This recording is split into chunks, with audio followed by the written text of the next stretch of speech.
नमस्कार साथीहरू, म राजु पौडेल, स्टक इन्भेस्टर तथा फाइनेन्सियल एडभाइजर। शेयर बजारसँग सम्बन्धित विभिन्न ज्ञानहरू आफूले पनि सिक्ने र आफूले सिकेका ज्ञानहरू अनुभवहरू तपाईहरूलाई पनि सेयर गर्ने अभियान अन्तर्गत आज पनि म तपाईहरूलाई हाम्रो यो स्टक गुरु युट्युब च्यानलमा हार्दिक स्वागत गर्न चाहन्छु। नेपालको शेयर बजारमा लिस्टिङ भएका विभिन्न कम्पनीहरूले फोर्थ क्वार्टरको रिपोर्ट प्रकाशन गर्न सुरु गरिसकेका छन्।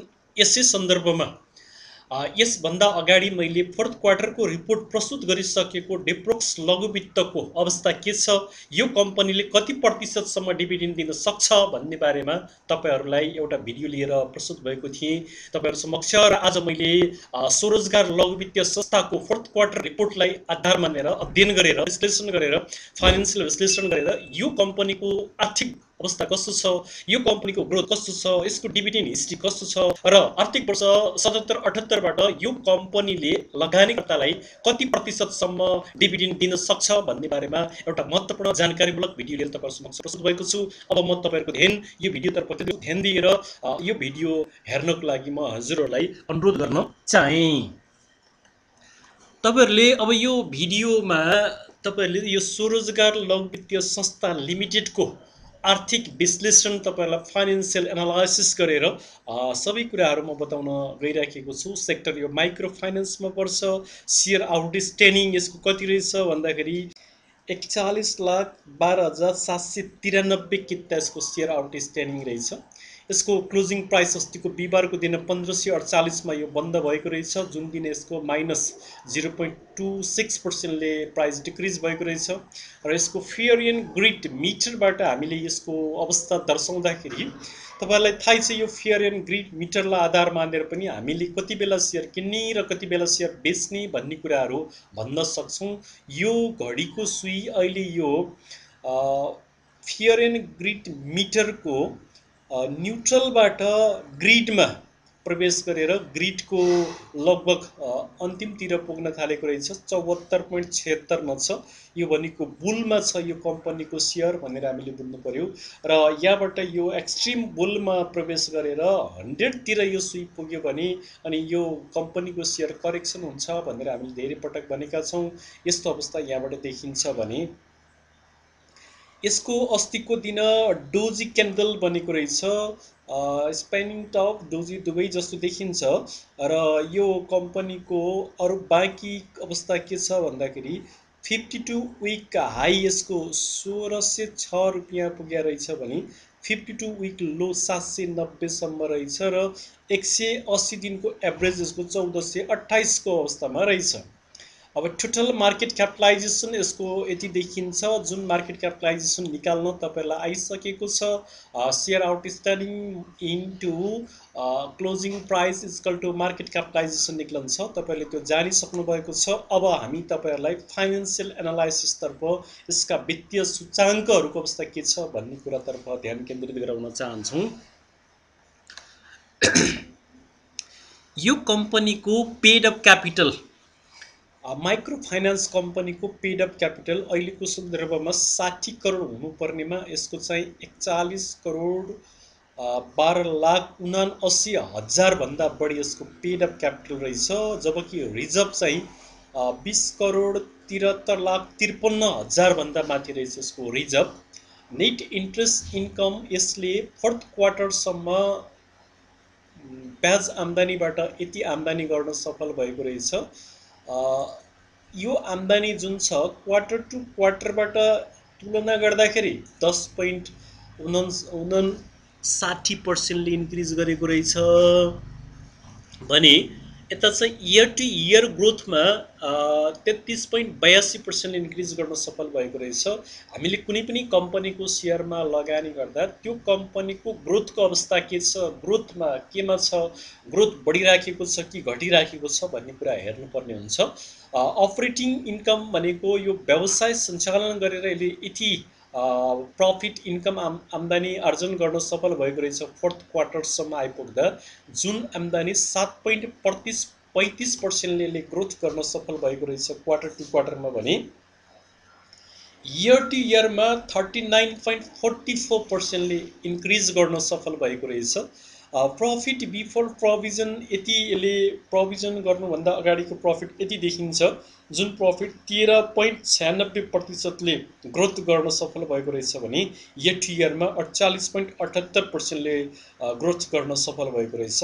अपरेटिङ प्रॉफिट यसको फोर्थ क्वार्टरमा आउँदा यति देखिन्छ जुन प्रॉफिट 17.15% ले क्वार्टर टु क्वार्टर इन्क्रिज गर्न सफल भएको रहेछ भने इयर टु इयरमा त एउटा छलाङ्गै हानेको रहेछ 172.17% ले इयर टु इयरमा ग्रोथ यो अपरेटिङ प्रॉफिटमा ग्रोथ गर्न सफल भएको रहेछ।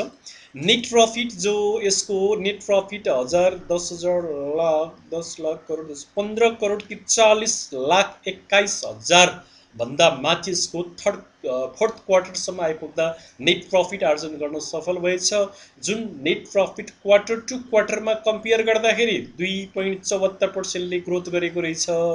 इयर टु इयरमा कम्पेयर गर्दाखेरि 98.63% ले ग्रोथ गर्न सफल भएको देखिन्छ। डिस्ट्रिब्युएबल प्रॉफिट जो वितरण गर्न सक्ने प्रॉफिट पनि जति यसले नेट प्रॉफिट आर्जन गरेको थियो त्यति नै यसले वितरण गर्न सक्ने देखियो जुन पर्सेन्टेजको हिसाबमा ग्रोथको हिसाबले हेर्दाखेरि 2.74% ले इन्क्रिज गर्न सफल भएको रहेछ भने इयर टु इयरमा 98.63% ले इन्क्रिज गर्न सफल भएको रहेछ। अब तपाईँ हामीले यो कम्पनीले कति प्रतिशत बोनस अब आर्थिक वर्ष 77-78 मा लगानीकर्तालाई दिन सक्छ भन्ने कुरा यहाँबाट यो वितरण योग्य प्रॉफिट र वितरण योग्य ईपीएसबाट हामी तपाईहरुलाई भन्न सक्छौं। यसको ईपीएस एनुअलाइज 37.52 छ भने डिस्ट्रिब्युएबल ईपीएस पनि 37.52 छ। अहिलेको राष्ट्र बैंकको सर्कुलर अनुसार यसले यो 37.52 को सिधै 20% बोनस दिन सक्ने भयो। 37.52 into 20% डिवाइडेड बाइ 100 गर्नुस्। यसले 20% दिँदाखेरि 7% दिन सक्ने भयो। अब 7% माइनस 37.52 गर्नुस्। 37.52 गर्नुस्। अब यसको बाँकी रह्यो 30%। 30% लाई 50% रिजर्भमा राख्न पर्ने र 50% लगानीकर्तालाई बाँड्न पाउने भन्ने जुन अहिले राष्ट्र बैंकको सर्कुलर छ यो अनुसार 30.06 को 50% भनेको डिवाइडेड बाइ 2 गर्नुस्। 2 गर्दाखेरि यसको आयो 15 र अघिको छ 7.5। यसरी हेर्दाखेरि आगामी डिभिडेन्डमा यसले 15.30 र प्लस 7 गर्दाखेरि लगभग 22% भन्दा माथि यसले लगानीकर्तालाई सजिलैसँग डिभिडेन्ड दिन सक्ने हैसियत देखियो। राष्ट्र बैंकको नयाँ सर्कुलर अनुसार तपाईले बुझ्नु भएको होला यसको ईपीएस 37.52 छ। यसको पहिला 20% निकाल्नुस् जो उसले सोझै दिन पाउँछ अनि बाँकी रहेको ईपीएस लाई 50-50 गर्नुस्। 50% चाहिँ उसले रिजर्भमा राख्नु पर्यो, बाँकी 50 लाई उसले के गर्छ त भन्दा लगानीकर्तालाई वितरण गर्छ। यसरी क्याल्कुलेसन गर्दा स्वरोजगार लघुवित्तले लगानीकर्तालाई कम्तीमा पनि 22% डिभिडेन्ड दिन सक्छ भन्ने कुरा हामीले यो हिसाब क्याल्कुलेसन गरेर तपाईलाई जानकारी गराउन चाह्यौं।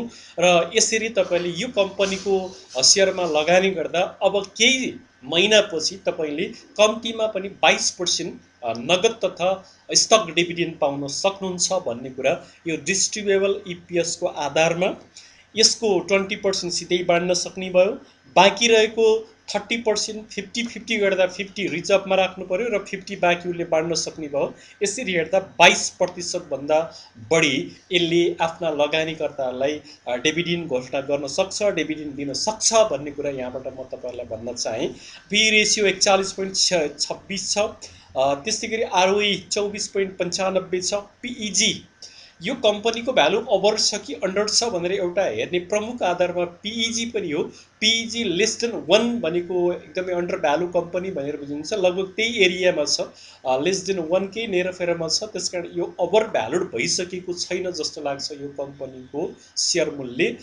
यसरी तपाईले पीबीबी 10.29 छ भने पीबीबीपी 424.57 छ। यी कुराहरु तपाईले बुझिसक्नु भएको छ।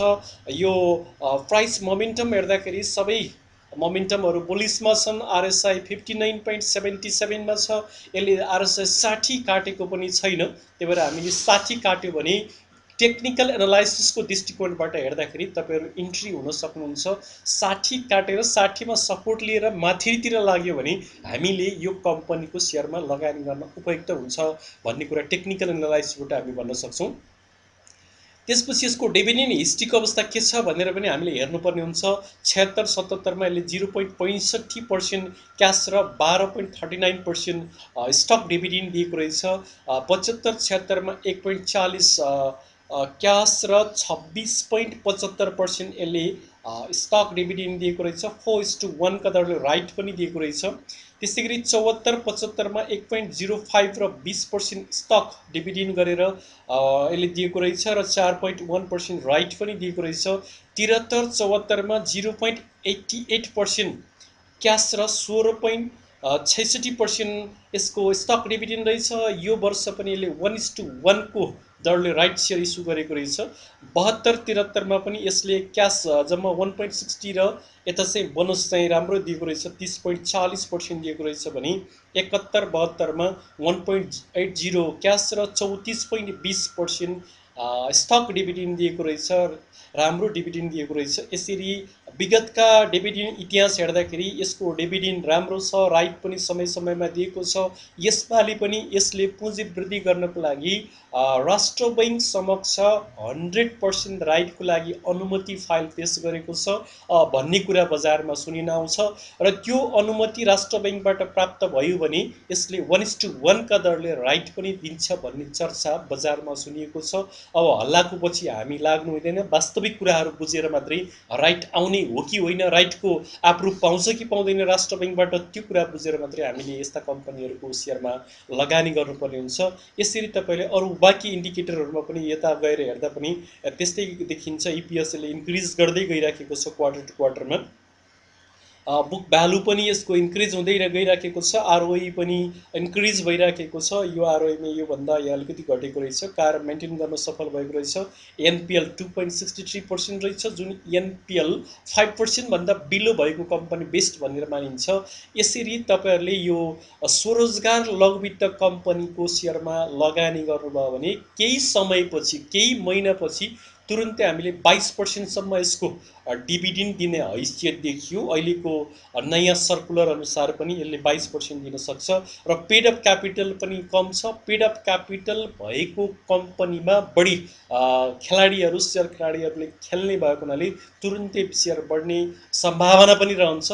यी कुराहरूलाई अध्ययन गरेर, यी कुराहरूलाई मूल्याङ्कन गरेर, यी फाइनेन्सियल विभिन्न इन्डिकेटरहरूलाई हेर्दाखेरि र ग्रोथलाई हेर्दा स्वरोजगार लघुवित्तीय कम्पनी मिड टर्म र लङ टर्मको लागि र ट्रेडिङको लागि पनि बेस्ट कम्पनी हो जस्तो मलाई लागिराखेको छ। यी विभिन्न तथ्याङ्कहरू तपाईँहरू समक्ष प्रस्तुत गरिसकेको छु। क्वार्टर टु क्वार्टरमा पनि यसको इन्क्रिज छ, इयर टु इयरमा पनि इन्क्रिज छ। हरेक कम्पनीको ग्रोथ राम्रो छ भने त्यो कम्पनीले हामीलाई लगानीकर्तालाई रिटर्न पनि राम्रो दिन सक्छ भन्ने कुराको जानकारी गराउँदै यस्ता महत्त्वपूर्ण जानकारीमूलक भिडियोहरू आफूले हेर्ने, आफूले हेरिसकेपछि सेयर गर्ने र हामीलाई प्रोत्साहन गर्नको लाइक गर्ने, कमेन्ट गर्ने र सकारात्मक फिडब्याक दिने र हाम्रो च्यानललाई अहिलेसम्म पनि सब्सक्राइब गर्न भ्याउनु भएको छैन भने सब्सक्राइब गरेर हामीलाई सपोर्ट गर्नुहोला भन्दै आजलाई म यो भिडियोबाट बिदा हुन चाहन्छु। हस्, नमस्कार, फेरि अर्को भिडियोमा भेटौँला।